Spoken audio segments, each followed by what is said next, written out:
Le Conseil a examiné et approuvé un projet de loi autorisant la ratification de la convention de prêt signée le 6 avril 2016 à Manama, au Bahreïn, entre le gouvernement de la Mauritanie et le Fonds arabe pour le développement économique et social FADES, destiné à la participation au financement du projet du parc éolien dans la zone de Boulenois. Le présent projet de loi a pour objet de finaliser la procédure de ratification de la convention de prêt signée le 6 avril 2016 à Manama, au Bahreïn, entre le gouvernement de la Mauritanie et le Fonds arabe pour le développement économique et social FADES, destiné à la participation au financement du projet du parc éolien dans la zone de Boulenoir.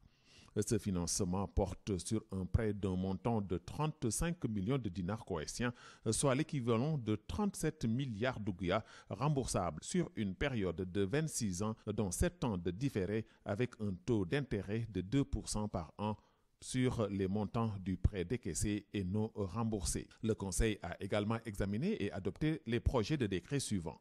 Projet de décret portant approbation d'une convention d'établissement entre le gouvernement de la Mauritanie et la société Cimenterie du Sahel. Le présent projet de décret a pour objet l'adoption de la convention d'établissement entre le gouvernement de la Mauritanie d'une part et la société Cimenterie du Sahel d'autre part. Conformément à cette convention, la société Cimenterie du Sahel procédera à la réalisation à Nouakchott d'une unité de production du ciment pour un investissement global de 27,118 millions d'euros, soit l'équivalent de plus de 9 milliards 400 millions d'ouguiya.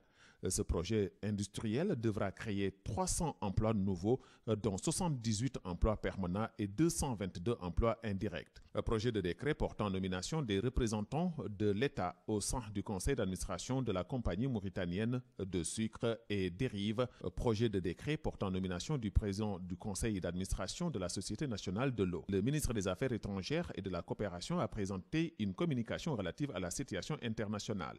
Le ministre de l'Intérieur et de la décentralisation a présenté une communication relative à la situation intérieure.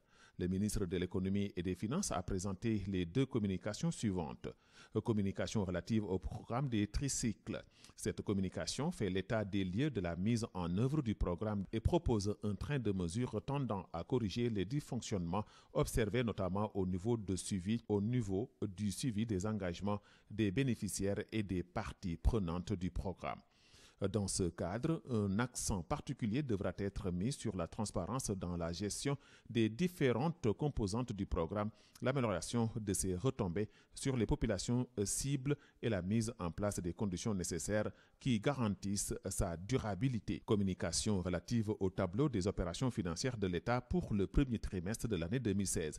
Cette communication présente un aperçu des opérations financières de l'État au terme du premier trimestre 2016. Elle fait notamment ressortir que l'exécution budgétaire au premier trimestre de l'année s'est déroulée dans de bonnes conditions avec un niveau assez confortable de recettes, et ce grâce à une bonne maîtrise des dépenses sans que cela n'affecte pour autant ni le financement de l'investissement dont le niveau d'exécution est conforme aux prévisions ni le fonctionnement normal de l'administration.